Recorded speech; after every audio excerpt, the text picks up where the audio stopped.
അപ്പം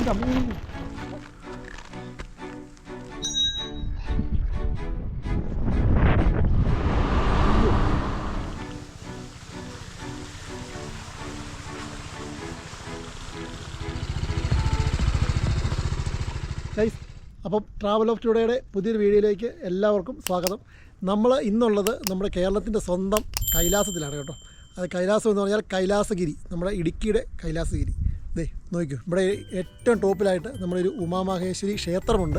അതായത് ശിവനും പാർവതിയും, കൈലാസത്തിലെ പോലെ തന്നെ ശിവനും പാർവതിയും കൂടെ ഉള്ള ഒരു പ്രതിഷ്ഠ ഇവിടെ ഉണ്ട്. ശിവലിംഗ പ്രതിഷ്ഠയാണ്. ഈ സ്ഥലത്തെക്കുറിച്ച് പറയുകയാണെന്നുണ്ടെങ്കിൽ അടിപൊളി സ്ഥലമാണ്. ഒരു കാരണവശാലും നമ്മൾ ഈ സ്ഥലം മിസ് ചെയ്യാൻ വേണ്ടി പാടില്ല. കാരണം ഏകദേശം നമ്മുടെ കുട്ടിക്കാലത്ത് നിന്നും ഏകദേശം ഒരു 15 കിലോമീറ്റർ ആ ഒരു ഡിസ്റ്റൻസിലാണ് ഈ ഒരു ക്ഷേത്രം വരുന്നത്. നമ്മുടെ പഴയ പാമ്പനാർ, അതായത് നമ്മുടെ കോട്ടയം കുമളി റൂട്ടിൽ നമ്മുടെ പഴയ പാമ്പനാറിൽ നിന്നും ഏകദേശം തിരിഞ്ഞൊരു 4-5 കിലോമീറ്ററാണ് ഈ ലൊക്കേഷനിലേക്കുള്ള വഴി. ഇവിടെ എത്തിച്ചേരാൻ വേണ്ടി അത്ര ദുർഘടമായിട്ടുള്ള ഒരു വഴിയെന്ന് പറയാനൊന്നുമില്ല. എങ്കിലും നമുക്ക് ഏകദേശം വണ്ടി, ഇതിൻ്റെയും ഒരു വലിയ പാറയാണ് ഇതിലേക്ക് നമുക്ക് ആദ്യം കയറി വരേണ്ടത്. അപ്പോൾ ആ പാറ എത്തുന്നിടം വരെ, പാറ തൊട്ട് താഴെ വരെ നമുക്കിവിടെ വണ്ടി എത്തിച്ചേരും. അതായത് ഞങ്ങളിപ്പോൾ വന്നത് നമ്മുടെ സ്കൂട്ടറിലാണ്, നമ്മുടെ ആക്സസ് 125-ലാണ്. അടിപൊളിയായിട്ട് ഒരു പ്രശ്നമില്ലാതെ പുള്ളി ഇവിടെ കയറി വന്നു. ആ ഏറ്റവും ടോപ്പിൽ അവിടെ നിന്ന് നമുക്ക് വീണ്ടും നമ്മൾ പാറയിലേക്ക് കയറുമ്പം കുറച്ച് സ്ലിപ്പറിയാണ്. എന്തെങ്കിലും അത്ര വലിയ കുഴപ്പമൊന്നുമില്ല, നമ്മളങ്ങനെ തിന്നി വീഴാനൊന്നും പോയൊന്നുമില്ല. എങ്കിലും നമുക്ക് കയറി വരാൻ വേണ്ടി സാധിക്കും. വന്നു കഴിഞ്ഞാൽ ഇവിടുത്തെ വ്യൂ എന്ന് പറഞ്ഞാൽ ഇത് ശരിക്കും കൈലാസം തന്നെയാണ് കേട്ടോ. മഞ്ഞിൽ കുളിച്ച് കിടക്കുന്ന ഒരു സ്ഥലം, അത്രയ്ക്ക് ഭംഗിയാണ് ഈ സ്ഥലം കാണാൻ വേണ്ടിയിട്ട്. പിന്നെ ഇവിടുത്തെ ഒരു വേറെ പ്രത്യേകത എന്ന് പറഞ്ഞാൽ ഇവിടെ നിന്ന് കഴിഞ്ഞാൽ നമുക്ക് വണ്ടിപ്പെരിയാർ, അതുപോലെ തന്നെ ഏലപ്പാറ, കുട്ടിക്കാനം, ഇടുക്കി ഡാമിൻ്റെ ചില ആശയങ്ങൾ, ഇങ്ങനെ സംഭവങ്ങളൊക്കെ ഇവിടെ കാണാൻ വേണ്ടി സാധിക്കും. പക്ഷേ നിർഭാഗ്യവശാൽ നമുക്കൊന്നും കാണാൻ വേണ്ടി സാധിക്കുന്നില്ല. കാരണം മഞ്ഞ് മാത്രമേ ഉള്ളൂ. നോക്കിയാൽ നിങ്ങൾക്ക് അറിയാൻ വേണ്ടി പറ്റും, ഫുള്ള് കോടയിൽ മുങ്ങി നിൽക്കുന്നൊരു സ്ഥലം. പക്ഷേ ഈ ഒരു വൈബ് നമുക്കിപ്പോൾ ആ ഒരു പട്ടണം കാണാൻ പറ്റിയില്ലെന്ന് പറഞ്ഞാൽ പോലും ഇപ്പോൾ നിലവിൽ ഇവിടെ കിട്ടുന്ന ഈ ഒരു വൈബ്, അതൊരു വൈബ് തന്നെയാണ്. കാരണം ഇത് വേറൊരു ഇത് നമ്മൾ സാധാരണ പോകുന്ന നമ്മളെ മൂന്നാറിനെക്കാട്ടിലും നമ്മുടെ വാഗമണ്ണിനെക്കാട്ടിലും ഒക്കെ അടിപൊളിയായിട്ടുള്ള സ്ഥലമാണ്. ഇവിടെ കയറി വന്നാൽ നമുക്ക് കിട്ടുന്നൊരു മാനസികാവസ്ഥ എന്ന് പറഞ്ഞാൽ വളരെ റിഫ്രഷ്മെൻ്റാണ്. അതുപോലെ നല്ലൊരു പോസിറ്റീവ് വൈബാണ്. ഡീറ്റെയിൽ ആയിട്ടുള്ള വീഡിയോ ഇതുമായിട്ട് ബന്ധപ്പെട്ട് കണ്ടിന്യൂറ്റി നമുക്ക് കാണാൻ വേണ്ടി സാധിക്കും. അപ്പം എല്ലാവർക്കും ഒരിക്കൽ കൂടി വീഡിയോയിലേക്ക് സ്വാഗതം. Thank you. അപ്പം നമ്മുടെ യാത്ര തുടങ്ങുകയാണ്. ഈ റൂട്ട് എവിടെയാണെന്ന് ചോദിച്ചാൽ നമ്മുടെ കോട്ടയം കുമളി റോഡാണ് കേട്ടോ. നമ്മുടെ KK റോഡാണ്. അതായത് നാഷണൽ ഹൈവേ 183. ഇത് പഴയ പാമ്പനാർ എന്ന് പറയും. നമ്മുടെ പാമ്പനാറൊക്കെ മുമ്പായിട്ടുള്ള പഴയ പാമ്പനാറാണ്. അതായത് നമ്മുടെ പരുന്തുംപാറയ്ക്ക് തിരിയുന്ന ആ ജംഗ്ഷൻ കഴിഞ്ഞിട്ട് കുറച്ചുകൂടി മുന്നോട്ട് വരുമ്പോഴത്തേക്കും ഈ കാണുന്ന ജംഗ്ഷനിൽ നിന്നും നമ്മൾ ഇടത്തേക്ക് ജസ്റ്റ് തിരിഞ്ഞ് അവിടുന്ന് റൈറ്റ് കയറി പോവുക. ഇപ്പോൾ നമ്മൾ എന്തെങ്കിലും ചെറിയ ഫുഡോ അല്ലെങ്കിൽ ചെറിയ സ്നാക്സോ അങ്ങനെ എന്തെങ്കിലും കരുതണമെന്നുണ്ടെങ്കിൽ അവിടെയുള്ള ആ ഷോപ്പിൽ നിന്ന് മേടിച്ചുകൊണ്ട് നമുക്ക് പോകാൻ വേണ്ടി പറ്റും കേട്ടോ. പിന്നെ നമ്മൾ അവിടെ നിന്ന് ഇങ്ങനെ കയറി കഴിഞ്ഞ് കഴിഞ്ഞാൽ അത്യാവശ്യം നല്ല ഒരു കാഴ്ചകളൊക്കെ നമുക്ക് സമ്മാനിക്കുന്ന വളരെ മനോഹരമായിട്ടുള്ള ഒരു വഴിയാണ്. അതുവഴി നമ്മളിങ്ങനെ മുന്നോട്ട് പോയിക്കൊണ്ടിരിക്കുമ്പോൾ കുറച്ച് കഴിയുമ്പോഴത്തേക്കും ഏകദേശം ഒരു നമ്മുടെ തേയില പോലെയുള്ള പ്ലാന്റേഷൻസൊക്കെ നമുക്ക് കാണാൻ സാധിക്കും. അത്യാവശ്യം ശാന്തമായിട്ടുള്ള ഒരു വഴിയാണ്. അത്ര വലിയൊരു വാഹന തിരക്കോ കാര്യങ്ങളോ അങ്ങനെയുള്ള സംഭവങ്ങളൊന്നുമില്ല. റോഡ് അത്ര മനോഹരമെന്ന് പറയാൻ പറ്റത്തില്ലെങ്കിലും സാധാരണ കണ്ടുവരുന്ന പോലെ തന്നെയുള്ള ഒരു റോഡാണ് കേട്ടോ. ചെറിയ ഗട്ടറും കാര്യങ്ങളൊക്കെ ഉണ്ട്. അവിടെ നമ്മളിങ്ങനെ മുന്നോട്ട് പോകുമ്പോൾ മുമ്പ് ഞാൻ പറഞ്ഞ പോലെ വളരെ ഭംഗിയായിട്ടുള്ള, നമുക്ക് കണ്ണിന് വളരെ വിസ്മയം ജനിപ്പിക്കുന്ന തരത്തിലുള്ള കാഴ്ചകളാണുള്ളത്. ഒന്നാമത്തെ നമുക്കറിയാവുന്ന കാര്യങ്ങളാണ്. ഇടുക്കിയുടെ ഒരു ഹൈലൈറ്റ് എന്ന് പറയുന്നത് ഈ ഒരു ടീ പ്ലാന്റേഷൻസാണ്. അതുവഴി ചെയ്യുന്ന യാത്ര വളരെ അടിപൊളി ഒരു യാത്രയായിരിക്കും. നമുക്ക് നല്ലൊരു വൈബ് കിട്ടുന്നൊരു യാത്ര തന്നെയാണ്. ഇത്തരത്തിലുള്ള ചെറിയ അവിടെ കുറച്ച് നമുക്ക് നാട്ടിൻ പ്രദേശങ്ങളൊക്കെ ഉണ്ട്, ലയങ്ങളുണ്ട്. ഇപ്പോൾ തമിഴ്നാട്ടിൽ നിന്നും പണ്ട് കാലത്ത് വന്ന് കുടിയേറി പാർത്തിരിക്കുന്ന കുറേ ആളുകളൊക്കെയാണ് ഇവിടെ കൂടുതലും അധിവസിക്കുന്നത്. അപ്പോൾ അവരുടേതായിട്ടുള്ള അവരുടെ ഒരു കൾച്ചറുമായിട്ട് റിലേറ്റഡ് ആയിട്ടുള്ള കുറച്ച് അമ്പലങ്ങളും അങ്ങനെയുള്ള സംഭവങ്ങളൊക്കെ ഉണ്ട്. ഏകദേശം നമ്മൾ ഇവിടെ ഈ ഒരു ജംഗ്ഷൻ എത്തിക്കഴിയുമ്പോൾ ഒരു കൺഫ്യൂഷൻ നമുക്ക് വരും. അപ്പോൾ നമുക്ക് ഇവിടെ നിന്നും പോകേണ്ടത് ലെഫ്റ്റാണ്. അതായത് നമ്മുടെ കൈലാസഗിരി ചാർലിക്കുളം ഈ ഒരു ഡയറക്ഷൻ പോകണം. നമ്മൾ ഇവിടുന്ന് ഈ കാണുന്ന ലെഫ്റ്റ് റോഡിൽ കയറി കുറച്ച് ദൂരം മുന്നോട്ട് വന്നു കഴിയുമ്പം ഇതുപോലെ തന്നെ ഉള്ള കുറച്ച് പഴയ കാലത്തെ കുറച്ച് സ്മരണകളും തരത്തിലുള്ള രക്തസാക്ഷി മണ്ഡപങ്ങളും അതുപോലെ നമ്മുടെ തമിഴ്നാട് ശൈലിയിൽ കാണപ്പെടുന്ന കുറച്ച് അമ്പലങ്ങളും അങ്ങനെയുള്ള വളരെ മനോഹരമായിട്ടുള്ള, നമ്മൾ എപ്പോഴും കാണുന്നില്ലാത്ത തരത്തിലുള്ള വളരെ ഭംഗിയുള്ള കുറച്ച് കാഴ്ചകളൊക്കെ നമുക്കിവിടെ കാണാൻ സാധിക്കും കേട്ടോ.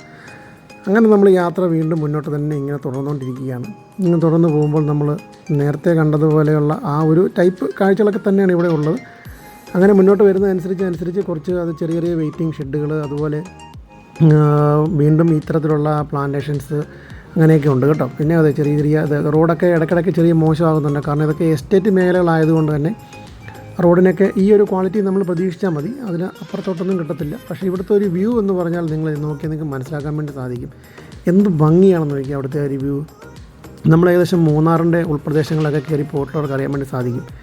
ഇത്തരത്തിലുള്ള ആ ഒരു ഭംഗിയാണ് അവിടെ നമുക്ക് കാണാൻ സാധിക്കുന്നത്. കാരണം കമ്പാരിറ്റീവ്ലി അവിടുത്തെ അത്രയും തന്നെ തണുപ്പ് ഇല്ല എന്ന് പറയാൻ പറ്റത്തില്ല, പക്ഷേ അത്യാവശ്യം നല്ല രീതിയിലുള്ള ആ ഒരു തണുപ്പ് നമുക്കിവിടെ ഫീൽ ചെയ്യും. നമ്മൾ മേളിലേക്ക് കയറി പോകുന്ന അനുസരിച്ച് നമുക്ക് ആ ഒരു കോടയും അനുഭവിക്കാൻ വേണ്ടി സാധിക്കും കേട്ടോ. കാരണം അത്യാവശ്യം ഈ ഒരു സിനിമ ഷൂട്ടിങ്ങൊക്കെ ആയിട്ട് ബന്ധപ്പെട്ടൊക്കെ ആണെങ്കിലും പറ്റിയൊരു നല്ലൊരു ലൊക്കേഷനും കാര്യങ്ങളൊക്കെയാണ്. അതുകൊണ്ട് തന്നെയാണ് ഇവിടെ ചാർലി പോലെയുള്ള സിനിമകളൊക്കെ ഷൂട്ട് ചെയ്തത്. കാരണം അവിടെ ഒരു അമ്പലം പോലെയുള്ളൊരു സംഭവമുണ്ട്. അത് കഴിഞ്ഞ് നമ്മൾ മുന്നോട്ട് ഓരോ മീറ്റർ, അതായത് ഓരോ ദൂരം നമ്മൾ പിന്നിടുന്നതിനനുസരിച്ച് നമുക്ക് കാഴ്ചകൾ കൂടുതൽ ഭംഗിയായി വരികയാണ്. കണ്ടോ, അങ്ങകലെ നിങ്ങൾക്ക് കാണാൻ പറ്റുന്നുണ്ടെന്ന് കരുതുന്നു. ചില കോടകളൊക്കെ നമുക്ക് കാണാൻ സാധിക്കും. പിന്നെ അങ്ങനെ റോഡ് നമ്മൾ സാധാരണ പറയുന്ന പോലെ അത്ര അപകടമുണ്ടാക്കാനുള്ള സാധ്യതയുള്ള റോഡോ കാര്യങ്ങളോ ഒന്നുമില്ല. നമ്മൾ ഒരുപാട് സ്പീഡിൽ കാര്യങ്ങളൊന്നും പോകേണ്ട ആവശ്യമില്ല. നമ്മൾ ഈ ഒരു ഭംഗിയൊക്കെ എക്സ്പ്ലോർ ചെയ്ത് പയ്യെ സാവധാനം തന്നെ മുന്നോട്ട് പോകേണ്ട ആവശ്യമുള്ളൂ. ഒത്തിരി അതാണ് നമ്മൾ എല്ലാ ദിവസവും നമ്മൾ വീടുകളിൽ തന്നെ ഇരിക്കുന്നവരെ സംബന്ധിച്ച് ഇതൊന്നും ഒരു അത്ര നിസ്സാരമെന്ന് പറയാൻ വേണ്ടി പറ്റത്തില്ല. കാരണം അത്രയ്ക്ക് ഭംഗിയുണ്ട് നമ്മളിവിടെ കാണാൻ വേണ്ടിയിട്ട്. കാരണം നമ്മൾ എല്ലാ ദിവസവും നമ്മളിങ്ങനെ യാത്രയോ കാര്യങ്ങളോ ഒന്നും നടത്തുന്ന ആളുകളല്ല പൊതുവെ എല്ലാ മനുഷ്യരും. അപ്പം വീക്ക്ലി വൺസ് എന്നതില്ലെങ്കിലും ആഴ്ചയിൽ ഒരു പ്രാവശ്യമെങ്കിലും നമ്മൾ ഇത്തരത്തിലുള്ള, കാരണം ഇതൊന്നും അത്ര എല്ലാ തരത്തിലുള്ള ആളുകൾക്കും ഇങ്ങനെയുള്ള ഒരു ഭംഗിയും കാര്യങ്ങളൊക്കെ ആസ്വദിക്കാൻ ഈ പറയുന്ന അത്ര വലിയ എക്സ്പെൻസീവോ കാര്യങ്ങളോ ഒന്നുമല്ല. സ്വന്തമായിട്ട് വാഹനമുള്ളവരാണെങ്കിലും ഇനിയിപ്പോൾ 2 വീലർ ആണെങ്കിൽ പോലും നമുക്ക് പോയി വരാൻ പറ്റുന്ന ഒരു ദൂരം തന്നെ ഉള്ളൂ. അതായത് നമ്മുടെ കോട്ടയം ഡയറക്ഷനിൽ നിന്നോ പാലായിൽ നിന്നോ മുണ്ടക്കയത്തുനിന്നോ ഇപ്പോൾ എറണാകുളത്തുനിന്നോ എവിടെ നിന്നാണെങ്കിൽ പോലും നമുക്ക് അതിനുള്ള ദൂരങ്ങളൊക്കെ ഉള്ളൂ. ഇവിടെയൊക്കെ ഞാൻ മുമ്പേ പറഞ്ഞ പോലെ തന്നെയുള്ള പഴയ കാലത്തെ ആ ഒരു രക്തസാക്ഷി മണ്ഡപവും പണ്ടത്തെ അവിടുത്തെ അവിടെ ആ ഭാഗങ്ങളൊക്കെ ഉണ്ടായിരുന്ന മരിച്ച ആളുകളൊക്കെ ആയിരിക്കാം. അവരുടെയൊക്കെ ഒരു സ്മരണ ഉണർത്തുന്ന തരത്തിലുള്ള കുറച്ച് മണ്ഡപങ്ങളും കാര്യങ്ങളൊക്കെ അവിടെ ഉണ്ട്. ഈ പണ്ട് കാലത്തൊക്കെ ഇവിടെയൊക്കെ ഈ ഒരു പല രാഷ്ട്രീയ, ഞാനിപ്പോൾ ഒരു രാഷ്ട്രീയത്തെ പറ്റി എടുത്ത് പറയുന്നില്ല, പല രാഷ്ട്രീയ പാർട്ടികളിലെയും ആളുകളൊക്കെ ഇവിടെ പണ്ട് യൂണിയനുമായിട്ട് ബന്ധപ്പെട്ടും അങ്ങനെയൊക്കെ ഒരുപാട് പ്രവർത്തനങ്ങളൊക്കെ നടത്തിയിരുന്നു. അപ്പോൾ അവരുടെ നേതാക്കന്മാരുടെയൊക്കെ ആ ഒരു ശവകുടീരം അങ്ങനെയുള്ളതൊക്കെ അവിടെ നിലനിർത്തുന്നുണ്ട്. ഇവിടുന്ന് വീണ്ടും നമ്മൾ വന്നു കഴിയുമ്പോൾ റോഡ് രണ്ടായിട്ട് തിരിയുന്നുണ്ട്. നമുക്ക് പോകേണ്ട ഡയറക്ഷൻ ആ കാണുന്ന മേളിലേക്കാണ്. ഇവിടെ ഒരു ലാൻഡ്മാർക്ക് എന്ന് പറയാനായിട്ടുള്ളത് അങ്ങനെയൊന്നുമില്ല. കാരണം ഒരു കുരിശുണ്ട്. പിന്നെ ഇതിൻ്റെ അടുത്ത് തന്നെ അവിടെ നോക്കി കാണാൻ വേണ്ടി പറ്റും. അവിടെ ഒരു ശൂലം ഇരിപ്പുണ്ട്. ആ ശൂലത്തിൽ സൂക്ഷിച്ച് നോക്കിയാൽ അറിയാം അവിടെ കൈലാസഗിരി എന്നൊരു ചെറിയ സൈൻ ബോർഡുണ്ട്. അപ്പം അത്യാവശ്യം ചെറിയ തോതിലുള്ള മഞ്ഞ് വീഴ്ചയും ചെറിയ മഴകളൊക്കെ ഉള്ളതുകൊണ്ട് നമ്മുടെ ലെൻസിലേക്ക് ഇടയ്ക്ക് വെള്ളം വീഴുന്നുണ്ട്. അപ്പം നമ്മൾ ഇടയ്ക്ക് അത് വൈപ്പ് ചെയ്തിട്ടാണ് മുന്നോട്ട് പോകുന്നത്. നമ്മളങ്ങനെ ആ ഒരു ടാറിങ്ങിൻ്റെ ആ ഒരു കണ്ടീഷൻ കഴിഞ്ഞിട്ട് നമ്മൾ വീണ്ടും ഇച്ചിരി ദുർഘടമായ ഒരു പാതയിലേക്ക് ഇപ്പം നിലവിൽ നമ്മൾ കടന്നിട്ടുണ്ട്. അത് അത്യാവശ്യം വഴുക്കലുണ്ട് എങ്കിലും നമ്മുടെ വണ്ടി സ്കൂട്ടറായിരുന്നു. അത്യാവശ്യം ടയറുള്ള വണ്ടികൾ മാത്രം കയറി പോകാൻ വേണ്ടിയിട്ട് എല്ലാവരും ശ്രമിക്കുക. അല്ലെന്നുണ്ടെങ്കിൽ പ്രശ്നം സംഭവിക്കുന്നത് നമ്മൾ തിരിച്ചിറങ്ങി വരുമ്പോഴാണ്. തിരിച്ച് വരുമ്പോൾ നമ്മൾ സ്കിഡ് ചെയ്ത് പോകാനുള്ള ചാൻസ് വളരെ കൂടുതലാണ് കേട്ടോ. അങ്ങനെ നമ്മുടെ കൂടത്തുണ്ടായിരുന്ന നമ്മുടെ കസിൻ ആദിത്യനോട് പറഞ്ഞിട്ട് ചെറിയൊരു ഷോട്ട് ആ കൂടത്തിൽ ഞാൻ കയറ്റി വിടുന്നുണ്ട്. അതായത് നമുക്ക് ആ റോഡിൻ്റെ ആ ഒരു വണ്ടി കയറി പോകുന്ന ആ ഒരു വിഷ്വൽ നിങ്ങൾക്കൊന്ന് മനസ്സിലാക്കാൻ വേണ്ടിയിട്ട് മാത്രം ചെയ്തെന്നുള്ളേ ഉള്ളൂ. കാരണം വണ്ടിക്ക് അത്ര ബുദ്ധിമുട്ടൊന്നുമില്ല. നമ്മുടെ അറിയാലോ നമ്മൾക്ക് സ്കൂട്ടറാണ്. അപ്പോൾ ആ സ്കൂട്ടർ യാതൊരു ബുദ്ധിമുട്ടും ഇല്ലാതെ വളരെ സ്മൂത്തായിട്ട് തന്നെ കയറിപ്പോയി. അത്യാവശ്യം പവറും അത്യാവശ്യം ടയറുമുള്ള വണ്ടിയാണെന്നുണ്ടെങ്കിൽ ഒരു കുഴപ്പമില്ല. കാരണം നമ്മൾ ദേവടം വരെ കയറി വന്നിരിക്കുന്നു. അങ്ങനെ നമ്മൾ വന്ന് ആ ഒരു ലൊക്കേഷനിൽ വന്ന് വണ്ടി വെച്ചു. ശേഷം നമ്മുടെ വണ്ടി മാത്രമേ ഉള്ളായിരുന്നു കേട്ടോ. അവിടെ നിന്ന് നമ്മൾ പയ്യെ ആ പാറ വഴി അവിടെയൊക്കെ സൈൻ ബോർഡുകളുണ്ട് കേട്ടോ. പിന്നെ ഇവിടെ നിന്നുള്ളൊരു മെയിനായിട്ടുള്ള നമുക്കൊരു നാവിഗേഷൻ എന്ന് അല്ലെങ്കിൽ നമുക്കൊരു ഐഡൻറ്റിഫിക്കേഷൻ എന്ന് പറയാൻ വേണ്ടിയിട്ട് നമ്മൾ സാധാരണ കുരിശുമലയിലൊക്കെ കുരിശുകൾ കാണുന്ന പോലെ തന്നെ ഇവിടെ നമ്മൾ മേലേക്ക് കയറുന്നതനുസരിച്ച് ഇതുപോലെ ഈ കാണുന്ന ഇത്തരത്തിലുള്ള ശൂലങ്ങൾ അവിടെ ഉണ്ട്. അപ്പോൾ അത് നമുക്ക് വളരെ ഒരു ഉപകാരം എന്ന് പറഞ്ഞാൽ നമ്മൾ തിരിച്ചിറങ്ങി വരുന്ന സാഹചര്യത്തിലേക്ക് നമുക്ക് പോകേണ്ട നാവിഗേഷൻ നമുക്ക് കാണിച്ചു തരാൻ വേണ്ടിയിട്ട് വളരെ ഉപകാരമായിരുന്നു ഈ ഒരു ശൂലം എന്ന് പറയുന്നത്. ഇത് ഉള്ളതുകൊണ്ട് നമുക്ക് ഇറങ്ങി വരാൻ ഡയറക്ഷൻ കറക്റ്റ് അറിയാൻ വേണ്ടി സാധിച്ചു. പിന്നെ നമ്മൾ ശ്രദ്ധിക്കേണ്ട ഒരു കാര്യം എന്ന് പറഞ്ഞാൽ നമ്മൾ മേളിലേക്ക് കയറി പോകുമ്പോൾ ഈ പാറയിൽ എല്ലാ ഭാഗത്തും നമുക്ക് കുഴപ്പമില്ല. കണ്ടത് ഈ പോകുന്ന ഭാഗങ്ങളൊക്കെ അത്യാവശ്യം പാറയിൽ തന്നെ ഒരു ഗ്രിപ്പുണ്ട്, നാച്ചുറലായിട്ടുള്ള ഗ്രിപ്പും കാര്യങ്ങളൊക്കെ ഉണ്ട്. അത് പാറകൾ മറ്റുള്ള കല്ലുകളൊക്കെ ഉരുണ്ട് പോയി ഉണ്ടായിരിക്കുന്ന ആ ഒരു ഗ്രിപ്പാണ്. അതുകൊണ്ട് നമ്മൾ തെന്നി വീഴുന്ന അത്ര വലിയ വഴുക്കലില്ല. പക്ഷേ എങ്കിലും നിങ്ങൾ സൂക്ഷിക്കണം. ചില ഭാഗങ്ങളിൽ അത്യാവശ്യം നല്ല രീതിയിൽ വഴുക്കലുണ്ട്. കാരണം അത് ശ്രദ്ധിക്കേണ്ട ഏറ്റവും അപകടകരമായിട്ടുള്ളൊരു കാര്യം ഞാൻ എടുത്ത് ഹൈലൈറ്റ് ചെയ്ത് പറയുകയാണ്. കാരണം ചില സമയത്ത് കോട ഇതിലും അപ്പുറമായിരിക്കും. ആ സാഹചര്യത്തിൽ നമ്മൾ പോകുന്ന ആ ഒരു പാതയിൽ നിന്നും നമ്മൾ തെന്നിപ്പോയി കഴിഞ്ഞാൽ ഓട്ടോമാറ്റിക്കായിട്ട് നമ്മൾ കൊക്കയിലേക്ക് പോകാനുള്ളൊരു ചാൻസ് ഉണ്ട്. ഇതാരെയും പേടിപ്പിക്കാനോ ഒന്നും പറയുന്നതല്ല, സേഫ്റ്റിയാണ് നമ്മുടെ ഏറ്റവും അവിഭാജ്യമായിട്ടുള്ള ഒരു ഘടകം എന്ന് പറയുന്നത് കേട്ടോ. അപ്പോൾ ഇത് ഇവിടെ നിന്നുള്ള ആ ഒരു വ്യൂ നോക്കി നമ്മളിങ്ങനെ ആ ഒരു വൈഡിൽ കാണിച്ചു തരുന്നതാണ് നിങ്ങൾക്ക് മനസ്സിലാക്കാൻ വേണ്ടിയിട്ട്. നമ്മളങ്ങനെ കയറി വരുന്നതനുസരിച്ചെല്ലാം നമുക്ക് പോകേണ്ട ആ ഒരു കൈലാസഗിരിയുടെ ഏറ്റവും ആ ടോപ്പിലേക്ക് പോകാനായിട്ട് ഏകദേശം ഒരു 1/2 കിലോമീറ്ററിനുള്ളിലുള്ളൊരു ദൂരമേ ഉള്ളൂ. പിന്നെ അവിടുത്തെ ക്ലൈമറ്റ് ഈ ഒരു അത്യാവശ്യം നാച്ചുറലായിട്ടുള്ള നല്ല രീതിയിലുള്ള ആ ഒരു ഈ പറയുന്ന പോലെ നമുക്കൊരു പൊല്യൂഷനോ കാര്യങ്ങളോ അങ്ങനെയൊന്നും ഇല്ലാത്തതുകൊണ്ട് നമുക്ക് കിട്ടുന്ന ശുദ്ധമായ ഒരു ഓക്സിജനാണ്. അതുകൊണ്ട് തന്നെ നമ്മൾ കയറി പോകുമ്പോൾ നോർമൽ രീതിയിൽ ബ്രീത്ത് ചെയ്ത് നോർമൽ രീതിയിൽ കയറി പോവുക. അല്ലാതെ നമ്മൾ ഒരുപാട് ദൂരം കയറി നമ്മൾ മടുത്ത് പോകേണ്ട അങ്ങനെയുള്ളൊരു സിറ്റുവേഷനോ കാര്യങ്ങളൊന്നുമില്ല. സാവധാനത്തിൽ പയ്യെ ക്ഷമയോടുകൂടി കയറി പോവുക. അങ്ങനെ കയറി വരുമ്പോൾ നമ്മൾ പ്രത്യേകം ശ്രദ്ധിക്കണം. നമ്മൾ ഈ പാറയുടെ ഇടയ്ക്കൂടെല്ലാം നമ്മൾ അത്യാവശ്യം ഒരു പുല്ലിൻ്റെ സപ്പോർട്ടും കൊണ്ട് നമ്മൾ എടുക്കുക. കാരണം പാറയിൽ തന്നെ ചവിട്ടുമ്പോൾ തെന്നി വീഴരുത്, അത് പ്രത്യേകം ശ്രദ്ധിക്കണം. കാരണം വീണ് കഴിഞ്ഞ് കഴിഞ്ഞാൽ നമ്മൾ താഴേക്ക് ഉരുണ്ട് പോകും. ഒരു പക്ഷേ നമ്മൾ വേറെ ഡയറക്ഷനിൽ പോയാൽ നമ്മൾ ആ ഒരു വലിയ അഗാധമായ കൊക്കയിലേക്ക് പോകാം. ഈ കയറിപ്പോകുന്ന പാതയിൽ നമ്മൾ തെന്നിപ്പോയാലും നമുക്ക് അത്ര നമ്മൾ താഴേക്കൊക്കെ തിരിഞ്ഞ് വീഴും എന്നേ ഉള്ളൂ. അങ്ങനെ നമ്മൾ അവിടെ നിന്ന് കയറി നമ്മൾ ആ ഏറ്റവും ടോപ്പിൽ കാണുന്ന ആ ഒരു അമ്പലമുണ്ട്. അതായത് ഉമാമഹേശ്വരി ഈ സങ്കല്പത്തിലുള്ള ഒരു അമ്പലമാണ്. അവിടെ ശിവൻ ഉമാമഹേശ്വരി എന്ന് പറയുന്നത് ഹിന്ദു ഐതിഹ്യപ്രകാരം നമ്മൾ ശിവനും പാർവതിയും, അതായത് കൈലാസത്തിൽ കാണപ്പെടുന്നത് ശിവനും പാർവതിയുമാണ്. പിന്നുള്ള അവർ മറ്റുള്ള ഭൂതഗണങ്ങൾ അങ്ങനെയൊക്കെയാണ് സാധാരണ ഉള്ള ഒരു ചരിത്രം. അപ്പം അങ്ങനെ നമ്മൾ നോക്കുമ്പോൾ നമ്മൾ മേളിൽ കയറി വന്നു കഴിയുമ്പോൾ നമുക്ക് കാണാൻ പറ്റുന്ന ആ ഒരു ക്ഷേത്രത്തിൻ്റേതായിട്ടുള്ള ആ ഒരു ദൈവീകതക്കാളുപരി അത് ഒരു ഘടകമാണ്. അതിനേക്കാളൊക്കെ ഉപരി വളരെ ഭംഗി ഉണ്ടാക്കുന്ന തരത്തിൽ ഉള്ളൊരു കാഴ്ചകളാണ് അവിടെ നമുക്ക് ഏറ്റവും ടോപ്പിൽ നമുക്ക് അനുഭവിക്കാൻ സാധിക്കുന്നത് കേട്ടോ. ശരിക്കും ഇതാണോ കൈലാസം എന്ന് ചോദിച്ചാൽ ഒരുപക്ഷെ നമുക്കും സംശയം ഉണ്ടാകും. കാരണം അത്രയ്ക്ക് ഭംഗിയാണ്. നമ്മൾ എന്താണോ അവിടെ നമ്മൾ പ്രതീക്ഷിക്കുന്നത്, അല്ലെ എന്താണോ നമ്മളവിടെ കാണാൻ വേണ്ടി ആഗ്രഹിക്കുന്നത്, എക്സ്പെക്റ്റ് ചെയ്യുന്നത്, അത് നമുക്കവിടെ കിട്ടും. കാരണം നമ്മൾ ആ മേളിൽ കയറി വന്നു കഴിയുമ്പോൾ നമുക്ക് കിട്ടുന്ന ആ ഒരു മാനസികമായിട്ടുള്ള ആ ഒരു സംതൃപ്തി അല്ലെങ്കിൽ അതിനെന്താ പറയുന്നത്, ആ രീതിയിൽ പറയുകയാണെന്നുണ്ടെങ്കിൽ അത്രയ്ക്ക് ഭംഗിയാണ് കാരണം കാഴ്ചകൾ. കാരണം നിങ്ങൾ നോക്കി ഇതിപ്പോൾ നമ്മൾ കുറച്ച് ഇപ്പുറത്തേക്ക് മാറി നോക്കിയാലും നമ്മൾ നിൽക്കുന്ന ആ ഒരു പൊസിഷൻ അല്ലെങ്കിൽ നമ്മൾ നിൽക്കുന്ന ആ ഒരു മേഖല എന്ന് പറയുന്നത് ഇതേ തരത്തിൽ തന്നെയാണ്. കാരണം നമുക്ക് തൊട്ടടുത്ത് നിൽക്കുന്ന ആളെ പോലും കാണാൻ മേലാത്ത ഒരു സാഹചര്യം ചില സമയത്ത് അവിടെ ഉണ്ടാവും. ഇതിപ്പം നമ്മൾ പണ്ട് ഞാൻ ആദ്യത്തിൽ പറഞ്ഞ പോലെ തന്നെ നമ്മളൊരു ഇൻട്രൊഡക്ഷനിൽ ഓട്ടോമാറ്റിക്കായിട്ട് നമ്മൾ പറയുന്നുണ്ട്. അതുപോലെ തന്നെയാണ് കണ്ട ആ ഒരു കൈലാസം അല്ലെങ്കിൽ നമ്മൾ പണ്ടൊക്കെ നമ്മൾ കണ്ടിട്ട് കാണും അല്ലേ. നമ്മൾ ഈ ഓം നമഃ ശിവായ ഒക്കെ പണ്ടത്തെ കാലത്ത് സീരിയലുകളൊക്കെ ഉണ്ടായിരുന്നു അല്ലേ. അപ്പോൾ അതിനകത്തൊക്കെ നമ്മൾ കാണുന്ന അല്ലെങ്കിൽ നമ്മളെ ബാക്ക്ഗ്രൗണ്ടിൽ കാണുന്ന ആ ഒരു കൈലാസം പോലെ തന്നെയല്ലേ ഈ ഒരു കൈലാസം എന്ന് നമുക്ക് യാതൊരുവിധ സംശയവുമില്ല. കാരണം അത്രയ്ക്ക് ഭംഗിയാണ്. കാരണം ഈ ഒരു കാഴ്ച നമ്മുടെ ഈ ഒരു കേരളത്തിൽ അല്ലെങ്കിൽ നമ്മുടെ ഈ ഒരു ഇടുക്കി എന്ന് പറയുന്ന ആ ഒരു ജില്ലയിൽ ആ ഒരു പ്രദേശത്ത് ഉണ്ട് എന്ന് ഇതുവരെ മനസ്സിലാക്കാത്ത ഒരുപാട് ആളുകളുണ്ട് കേട്ടോ. ഞാൻ തന്നെ ആദ്യമായിട്ടാണ് ഇവിടെ പോകുന്നത്. കാരണം അവിടുത്തെ ഒരു അനുഭൂതി എന്ന് പറഞ്ഞു കഴിഞ്ഞാൽ നമുക്ക് പറഞ്ഞറിയിക്കാൻ പറ്റത്തില്ല. കാരണം അത്രയ്ക്ക് ഭംഗിയാണ്. അത്രയ്ക്ക് ഭംഗി എന്ന് പറഞ്ഞാൽ നമുക്ക് പിന്നെ ഇത് ഒരു തരത്തിൽ രണ്ട് തരത്തിൽ നമുക്ക് ചിന്തിക്കാം. കാരണം ഒരു തരത്തിൽ നമ്മൾ ചിന്തിക്കുമ്പോൾ നമുക്ക് നോക്കുമ്പോൾ നമുക്ക് താഴെ പെരിയാർ, അതുപോലെ ഏലപ്പാറ, കുട്ടിക്കാനം ഇങ്ങനെയുള്ള കുറച്ച് ഭാഗങ്ങൾ നമുക്ക് മേളിൽ നോക്കി കാണാൻ വേണ്ടി സാധിക്കും. പക്ഷേ അന്നേരം ഈ കാണുന്ന കോടയൊന്നും അവിടെ കാണരുത്. ഇപ്പം നമ്മൾ ആ കോട മാറാൻ വേണ്ടി ഞങ്ങൾ വെയിറ്റ് ചെയ്ത് കിട്ടിയ ഒരു സാഹചര്യത്തിലാണ് നമുക്ക് ആ താഴെ കാണുന്നതാണ് ഏലപ്പാറ ടൗണ് കേട്ടോ. ആ താഴെ കാണുന്നത് അത് ഫുള്ള് കോടം, അത് സെക്കൻഡുകൾ മാത്രമേ നമുക്ക് കിട്ടിയിട്ടുള്ളൂ. അതുപോലെ പ്രത്യേകം ശ്രദ്ധിക്കുക, ഈ ഒരു ഭാഗം എന്ന് പറയുന്നത് നമ്മൾ വളരെ കെയർഫുള്ളായിട്ട് നിൽക്കണം. കാരണം താഴെ അഗാധമായിട്ടുള്ള കൊക്കയാണ്. അപ്പോൾ നമ്മൾ കൈലാസഗിരിയോട് ഇന്ന് ഈ വീഡിയോയ്ക്ക് ശേഷം വിട പറയുകയാണ്. ഒരു രക്ഷയില്ലാത്ത വൈബാണ്. ജസ്റ്റ് ഒന്ന് നോക്കിക്കോ. ലാസ്റ്റായിട്ട് ഇതാണ് കൈലാസഗിരി. പിന്നെ ഒരു പ്രത്യേകമായിട്ടൊരു കാര്യം എടുത്ത് പറയാനുള്ളത്, ഇവിടെ നിൽക്കുമ്പോൾ പ്രത്യേകം ശ്രദ്ധിക്കുക, അത്യാവശ്യം നല്ല രീതിയിലുള്ള കാറ്റുണ്ട്. ഈ കാറ്റത്ത് നമ്മുടെ പാറയും കാര്യങ്ങളൊക്കെ മാക്സിമം ഒന്ന് ശ്രദ്ധിക്കുക. പിന്നെ ഒരു മെയിനായിട്ടുള്ള കാര്യം എന്ന് പറഞ്ഞാൽ നമ്മുടെ ബാക്കിൽ കാണുന്ന ഈ ഒരു പാറ നിങ്ങൾക്ക് കാണാൻ വേണ്ടി സാധിക്കും. മഞ്ഞാണ്, ചെറിയ ബുദ്ധിമുട്ടുണ്ടായിരിക്കും. പക്ഷേ ഈ പാറ അത്യാവശ്യം ടാസ്ക്കാണ്. നമുക്ക് കയറി പോകുന്ന സീനില്ല. നമുക്ക് അത്യാവശ്യം ഇവിടെ വരുന്നവർ പ്രത്യേകം ശ്രദ്ധിക്കേണ്ട ഒരു പോയിന്റുകളുണ്ട്. അത്യാവശ്യം ഗ്രിപ്പുള്ള മോഡലിൽ ചെരുപ്പുകൾ ചപ്പൽ ഉപയോഗിക്കുക. ചപ്പൽ ഊരിയിട്ടിട്ട് കയറി പോവുകയും ചെയ്യരുത്. അങ്ങോട്ട് കയറി പോകുമ്പോൾ നമുക്ക് തെന്നത്തില്ല, വഴുക്കില്ല എന്ന് ഉറപ്പാക്കിയിട്ട് മാത്രം കയറി പോകാവുള്ളൂ. അതുപോലെ തിരിച്ചിറങ്ങി വരുമ്പോഴാണ് ഏറ്റവും വലിയ ടാസ്ക്. നമ്മൾ ഇറങ്ങി വരുമ്പോൾ നമ്മൾ തെന്നിപ്പോയി കഴിഞ്ഞാൽ നമ്മൾ താഴേക്ക് ഇങ്ങ് പോരും. ഏറ്റവും താഴേക്കോ അല്ലെങ്കിൽ നമ്മൾ പോകുന്ന ഡയറക്ഷനിൽ ഏതെങ്കിലും കൊക്കയിലേക്കൊക്കെ ആണെങ്കിൽ നമുക്ക് റിസ്ക് ഉണ്ട്. അതുകൊണ്ട് ഇറങ്ങി വരുമ്പോഴത്തേക്ക് മാക്സിമം പുല്ലായിട്ടുള്ള ഭാഗങ്ങളിലും അതുപോലെ പുല്ല് കൂടി കിടക്കുന്ന ഭാഗങ്ങളിലും നമ്മൾ കണക്ട് ചെയ്ത് ഇറങ്ങി വരാൻ വേണ്ടി ശ്രമിക്കുക. ഡയറക്റ്റ് ഒരു കാരണവശാലും നമ്മൾ ഇറങ്ങി വരാൻ വേണ്ടി ശ്രമിക്കരുത്. നേരിട്ട് പാറന്ന് ഇറങ്ങി വന്നാൽ നമുക്ക് തെറ്റിപ്പോയി കഴിഞ്ഞാൽ നമ്മൾ ബാലൻസ് ചെയ്ത് നമ്മൾ നേരെ താഴേക്ക് അങ്ങ് പോരും. അത് റിസ്ക് ഉണ്ട്. അതുകൊണ്ട് ആ കാര്യങ്ങൾ പ്രത്യേകം ഒന്ന് ശ്രദ്ധിക്കുന്നത് വളരെ നല്ലതായിരിക്കും.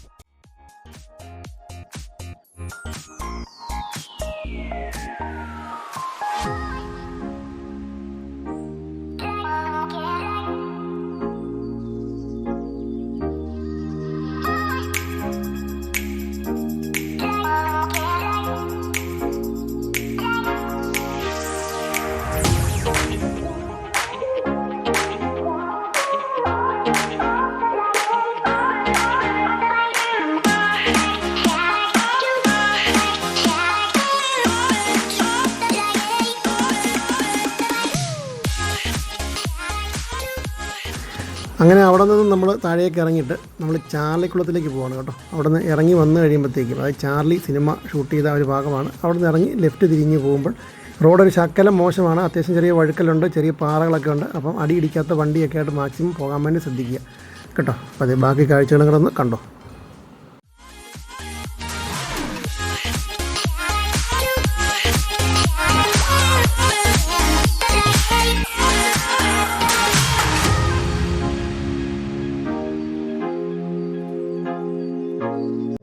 ഈ ഒരു മഴയുടെ സാഹചര്യം ആയതുകൊണ്ടാണ് കേട്ടോ ഇവിടെ ഇങ്ങനെ ഒരു വഴുക്കലും കാര്യങ്ങളൊക്കെ.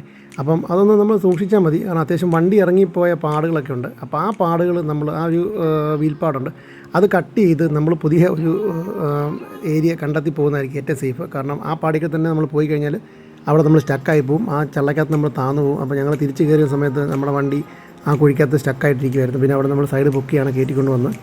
അല്ലാത്ത സാഹചര്യങ്ങളൊക്കെ വണ്ടി ഈസിയായിട്ട് പാസ് ചെയ്ത് പോയിട്ടുണ്ട്. അപ്പോൾ ഈ കാണുന്ന ആളുകളൊക്കെ വണ്ടിയൊക്കെ നമ്മൾ കാറുകളൊക്കെ തൊട്ട് ബാക്കിലായിട്ട് നമുക്ക് പാർക്ക് ചെയ്തിട്ടിട്ട് ഇങ്ങോട്ട് നടന്നു പോകുന്നതായിരിക്കും ഉത്തമം. കാരണം അല്ലാതെ അങ്ങോട്ട് ചെന്ന് കഴിഞ്ഞാൽ നമുക്ക് കുറച്ച് ടാസ്ക്കാണ്. വേറെ വണ്ടി വന്നാൽ ബ്ലോക്ക് ആവും. അതല്ലെങ്കിൽ വണ്ടിയുടെ അടിയിടിക്കാൻ ഗ്രൗണ്ട് ക്ലിയറൻസ് തീരെ കുറവായിട്ടുള്ള അടിയിടിക്കാൻ ചാൻസ് ഉണ്ട്. അങ്ങനെ നമ്മൾ അവിടുന്ന് വണ്ടി ഒരു പാളിച്ച് വളയിട്ട് നമ്മൾ വീഴേണ്ടതായിരുന്നു. പക്ഷേ ഞാനായിരുന്നു വണ്ടി ഓടിച്ച് ഒരു തരത്തിൽ നമ്മളത് അഡ്ജസ്റ്റ് ചെയ്ത് ബാലൻസ് ചെയ്തുകൊണ്ട് നമ്മൾ വീണില്ല. പക്ഷേ നമ്മളെ പുറകെ വന്നൊരു സ്കൂട്ടർ അവിടെ വീണ് അത്യാവശ്യം വണ്ടിക്ക് സൈഡൊക്കെ ചളങ്ങി ഗ്ലാസ്സൊക്കെ പൊട്ടി അങ്ങനെ കുറച്ച് നഷ്ടമുണ്ടായി. 2-3 വണ്ടികളോട് അവിടെ വീണു. വീണ വണ്ടിയുടെയൊക്കെ ഗ്ലാസ് പൊട്ടി. ചില വണ്ടിക്കൊന്നും കുഴപ്പം പറ്റിയില്ല, ബൈക്കുകാർ വീണു. അപ്പോൾ അങ്ങനെ നമ്മൾ എങ്ങനെയോ ഒരു ഭാഗ്യം കൊണ്ട് നമ്മളവിടെ വീഴാതെ പോകുന്നു. നമ്മളെ ആദ്യത്തിന് എന്തായാലും നമുക്ക് പുറകിലിരുന്ന് വീഡിയോ കണ്ടിന്യൂസ് ആയിട്ട് എടുത്തുകൊണ്ട് നമുക്ക് ആ ഒരു വിഷ്വൽ പോകാതെ കിട്ടിയിട്ടുണ്ട്. അങ്ങനെ അവിടെ നിന്ന് ഇറങ്ങി വന്നു കഴിയുമ്പോഴത്തേക്കും അത്യാവശ്യം കോൺക്രീറ്റ് ചെയ്തിട്ടുണ്ട്. ആ കോൺക്രീറ്റ് ചെയ്ത വഴിയിലൂടെ തന്നെ നമ്മളിങ്ങനെ മുന്നോട്ട് പോവുകയാണ്. അധികം ദൂരമൊന്നുമില്ല, അതാ എത്താറായി. ആ ഒരു വളവ് ടേണിങ്ങിൽ എത്തുമ്പോഴേ ഇവിടെ നിന്ന് നമ്മുടെ കോൺക്രീറ്റിൻ്റെ പരിപാടി തീരുവാണ്. അവിടെ നിന്ന് അത്യാവശ്യം നല്ലൊരു കട്ടിംഗ് ഉണ്ട്, ഒരു കുഴിയുണ്ട്. അപ്പോൾ അത് നമ്മൾ വളരെ സൂക്ഷിച്ച് ഒരു സൈഡ് വഴി പയ്യെ ഇറക്കി മുന്നോട്ട് പോവുക. ആ ജസ്റ്റ് ഇറങ്ങുമ്പോൾ തന്നെ നമ്മൾ ആ ചാർലിക്കുളത്തിൻ്റെ ഭാഗത്തെത്തി. ഈ കാണുന്നതാണ് ചാർലിക്കുളം എന്ന് പറഞ്ഞാൽ ചാർലി സിനിമ, നമ്മുടെ ദുൽഖർ സൽമാൻ നായകനായിട്ട് അഭിനയിച്ച ചാർലി സിനിമയുടെ ഒരു സീന് ഇവിടെ വെച്ച് ഷൂട്ട് ചെയ്തിട്ടുണ്ട്. അതുകൊണ്ടാണ് ചാർലി കുളം എന്നതിന് പേര് വന്നത്. ശരിക്കും ലാൻഡ്രം എന്ന് പറയുന്ന ഒരു എസ്റ്റേറ്റുമായിട്ട് ബന്ധപ്പെട്ടുള്ള ഒരു പേരാണ്. അപ്പോൾ അവിടെ അത്യാവശ്യം നല്ല രീതിയിലുള്ള കുറച്ച് മരങ്ങൾ, അത്യാവശ്യം നല്ല സീനറിയാണ്. അത്യാവശ്യം നമുക്ക് വെഡ്ഡിങ് ഷൂട്ട് കാര്യങ്ങൾ അങ്ങനെയുള്ള സംഭവങ്ങളൊക്കെ എടുക്കാൻ പറ്റിയ ഒരു അടിപൊളി ലൊക്കേഷനാണ്. ഈ കാണുന്ന കുളം എന്ന് പറയുന്നത് അത്ര വലിയ ആഴമൊന്നുമില്ല കേട്ടോ. ഇത് ചെറിയൊരു ഹൈറ്റ് മാത്രം, ഒരു താഴ്ച മാത്രമേ ഉള്ളൂ. അത്യാവശ്യം വണ്ടികളൊക്കെ അതിനകത്തൂടെ ഇറക്കിയൊക്കെ പോകുന്ന സാഹചര്യങ്ങളൊക്കെ ഉണ്ടായിരുന്നു. അത് നല്ല വേനൽക്കാലത്തൊക്കെ വന്നു കഴിഞ്ഞാൽ ഇത് ഫുള്ളായിട്ട് വറ്റി കിടക്കുന്ന സാഹചര്യമുണ്ട്. അങ്ങനെ വലിയ മീനോ കാര്യങ്ങളോ അങ്ങനെയുള്ള സംഭവങ്ങളോ അങ്ങനെയുള്ള ഒന്നുമില്ല. അക്കരെ ആ കാണുന്ന ഭാഗത്തൊക്കെ കുറേയധികം ചെറുപ്പക്കാരായിട്ടുള്ള ആളുകൾ വന്നിട്ട് നമ്മുടെ പാർട്ടി സ്പീക്കറും ഒക്കെ വെച്ച് ചെറിയ ആക്ടിവിറ്റീസും കാര്യങ്ങളൊക്കെയാണ് അവിടെ. നല്ലൊരു വൈബ് തന്നെയാണ് നമുക്കിവിടെ കിട്ടുമ്പോൾ. കാരണം ഇത് നമ്മൾ കൈലാസഗിരിക്ക് പോയിട്ട് തിരിച്ച് വരുമ്പം നമുക്ക് ഇവിടെ കയറാനായിട്ട് ഈ പറയുന്ന അതിദൂരമൊന്നുമില്ല. കൂടിപ്പോയി കഴിഞ്ഞാൽ ഒരു 200 മീറ്റർ അല്ലെങ്കിൽ 300 മീറ്റർ മാക്സിമം. അത്രയും ദൂരം നമ്മൾ ഇങ്ങോട്ട് സഞ്ചരിച്ചാൽ നമുക്ക് ഇവിടെയും കൂടെ വന്ന് കണ്ട് കേട്ട് പോകാൻ വേണ്ടി സാധിക്കും. നിങ്ങൾക്കറിയാം, കാരണം ഇടുക്കിയുടെ അല്ലെങ്കിൽ കുട്ടിക്കാനത്തിൻ്റെ ആയിട്ടുള്ള പ്രാന്തപ്രദേശങ്ങൾ, എലപ്പാറയുടെ പ്രാന്തപ്രദേശങ്ങളൊക്കെയാണ് ആ ഒരു മൂവിയുടെ ലൊക്കേഷൻ്റെ ഭാഗമായിട്ടുള്ളത്. വളരെ ഭംഗിയുള്ള രീതിയിലുള്ള ആ ഒരു ടീ പ്ലാന്റേഷൻസൊക്കെ അവിടെ ഉണ്ട്. നമ്മളിപ്പോൾ ഏകദേശം ഇതിപ്പോൾ നിങ്ങൾ വൈഡ് മോഡിലാണ് കാണിക്കുന്നത്. കാരണം ആ ഒരു കാഴ്ചയുടെ ഭംഗി അല്ലെങ്കിൽ ആ ഒരു ലൊക്കേഷൻ എത്രത്തോളം ഭംഗിയുള്ളതാണ് എന്ന് നിങ്ങളെ കാണിച്ചു തരുന്നതിന് വേണ്ടിയിട്ടാണ് നമ്മളിപ്പോൾ അങ്ങനെ ഒരു വീഡിയോ എടുക്കാനുള്ള കാരണം. അങ്ങനെ അവിടുത്തെ കാഴ്ചകളൊക്കെ അവസാനിപ്പിച്ച ശേഷം നമ്മൾ വീണ്ടും തിരിച്ചിറങ്ങുകയാണ്. നമ്മുടെ അങ്ങോട്ട് പോയപ്പോൾ നമ്മൾ പറഞ്ഞ പോലെ തന്നെയുള്ള നമ്മുടെ പഴയ വീഡിയോയിലൊക്കെ ഉള്ള നമ്മുടെ ഹൈവേ ആണ്. അതായത് NH 185 കോട്ടയം കുമളി അല്ലെങ്കിൽ കൊല്ലം തേനി ഹൈവേ നമ്മൾ തിരിച്ചു വരുവാണ്. വളരെ ഭംഗിയെന്ന് പറഞ്ഞാൽ നമുക്ക് മഞ്ഞ് കാരണം തൊട്ടടുത്ത് വരുന്ന വണ്ടി കാണാൻ മേലാത്ത അത്രയ്ക്ക് നല്ല ഇതുള്ള കോടയാണ്. അത്യാവശ്യം മഴ ഉണ്ടെന്ന് പറഞ്ഞാൽ പോലും ആ കോടയ്ക്ക് യാതൊരുവിധ കുറവോ കാര്യങ്ങളൊന്നുമില്ല. അങ്ങനെ ഇറങ്ങി വരുമ്പോഴത്തേക്കും ഇതായി കാണുന്ന വളവുകളൊക്കെ നമ്മൾ ഇതിന് മുമ്പത്തെ വീഡിയോയിലൊക്കെ നമ്മൾ എക്സ്പ്ലോർ ചെയ്ത് പോയതാണ്. കാരണം വളരെ ഡേഞ്ചറസ് ആയിട്ടുള്ള ആ ഒരു കർവുകളാണ് ഇതെല്ലാം. അപ്പോൾ അതുകൊണ്ട് വളരെ സൂക്ഷിച്ച് തന്നെ നമ്മൾ ഇറങ്ങി വരിക. അത് ഇപ്പം നമ്മൾ ഇറങ്ങി ചെല്ലുന്ന ഈ ഒരു വളവാണ്. നമ്മളൊക്കെ നിങ്ങൾ പലരും കണ്ടിട്ട് കാണുമായിരിക്കും. കണ്ടിട്ടില്ലാത്തവർക്ക് ഒന്നും കൂടെ ഒന്ന് ഓർപ്പിക്കുന്നു. ഈ കാണുന്ന ആ ഒരു ഭാഗത്തൊക്കെ എന്ന് പറഞ്ഞാൽ അത്യാവശ്യം നല്ല രീതിയിൽ ആക്സിഡൻറ്റുകളൊക്കെ ഉണ്ടാകാൻ ചാൻസ് ഉള്ള സ്ഥലമാണ്. ഈ ഭാഗത്ത് നമ്മൾ ആ കഴിഞ്ഞ പ്രാവശ്യം വീഡിയോ ചെയ്യുന്ന സമയത്ത് ഇവിടെ അപകടങ്ങളൊന്നും അത് കഴിഞ്ഞ ശേഷം ഉണ്ടായ അപകടങ്ങളാണ് കാണുന്നത്. കണ്ട് അവിടെ എല്ലാം ഇടിച്ച് തകർന്ന് കിടക്കുകയാണ്. അവിടെ 3ഓളം വണ്ടികൾ അത് കഴിഞ്ഞിട്ട് അവിടെ ആക്സിഡൻ്റ് ആയി. കണ്ട് അവിടുത്തെയൊക്കെ ആ ഒരു സൈഡെല്ലാം ഇടിച്ച് തകർന്ന് കിടക്കുകയാണ്. കാരണം നമ്മൾ ആ വീഡിയോ ചെയ്തതാണ്. അപകടം ഉണ്ടാകാൻ ഏറ്റവും ചാൻസ് ഉള്ള ഒരു ഭാഗമാണ്. അപ്പോൾ വളരെയധികം നമ്മളവിടെ സൂക്ഷിക്കേണ്ടിയിരിക്കുന്നു. അങ്ങനെ തിരിച്ച് അതായത് ആ വളവിന് ഒന്നുകൂടെ അതിനെപ്പറ്റി പറയാം. ആ മേളിൽ നിന്നും വണ്ടി ഇടിച്ച് അല്ലെങ്കിൽ വണ്ടി നമ്മുടെ ഒരു ബാരിക്കേഡ് അല്ലെങ്കിൽ ആ ഒരു ബോർഡറിൽ ഇടിച്ചു കഴിഞ്ഞാൽ അവിടെ നേരെ വണ്ടി കറങ്ങി അവിടെ നേരെ വണ്ടി വരുന്നത് ഈ താഴേക്കാണ് കേട്ടോ. ഇവിടെ വണ്ടി വീഴും. ഇവിടുന്ന് ഓപ്പോസിറ്റ് പിന്നെയും പറഞ്ഞ് താഴേക്ക് പോകും. അപ്പോൾ നമ്മൾ അവിടുന്ന് താഴേക്ക് ഇറങ്ങി വരികയാണ്. ഇപ്പോൾ ഈ വീഡിയോയിൽ നിങ്ങൾക്ക് ഒരുപക്ഷെ തോന്നുമായിരിക്കും നമ്മൾ നല്ല സ്പീഡിലാണ് പോകുന്നത്. നല്ല സ്പീഡിലൊന്നും നല്ല പയ്യാണ്. അങ്ങനെ അവിടെ നിന്ന് ഇറങ്ങുമ്പോൾ തൊട്ട് താഴെ തന്നെയാണ് നമ്മുടെ ഇതും ചാർലി സിനിമയുടെ ഒരു ലൊക്കേഷനായിരുന്നു കേട്ടോ. അത് കണ്ടിട്ടുള്ളവർക്ക് അറിയാൻ വേണ്ടി പറ്റും. അങ്ങനെ ആ ഒരു വെള്ളച്ചാട്ടം, അതായത് വളഞ്ഞങ്ങാനം വാട്ടർ സ്പോർട്സ്, ആ ഒരു വെള്ളച്ചാട്ടം എപ്പോഴും കാണുകയാണ്. എപ്പോഴും നമ്മൾ ഇതിലെ വെള്ളമുള്ള സമയത്ത് നമ്മൾ എപ്പോൾ പോയാലും വെള്ളമില്ലെങ്കിൽ പോലും അവിടെ ഒരുപാട് തിരക്കാണ്. അത്യാവശ്യം നല്ല ക്രൗഡുള്ള ഒരു ഏരിയയാണ്. ഇനി നമ്മൾ വീഡിയോ ഇവിടെ അവസാനിപ്പിക്കാൻ വേണ്ടി പോവുകയാണ് കേട്ടോ.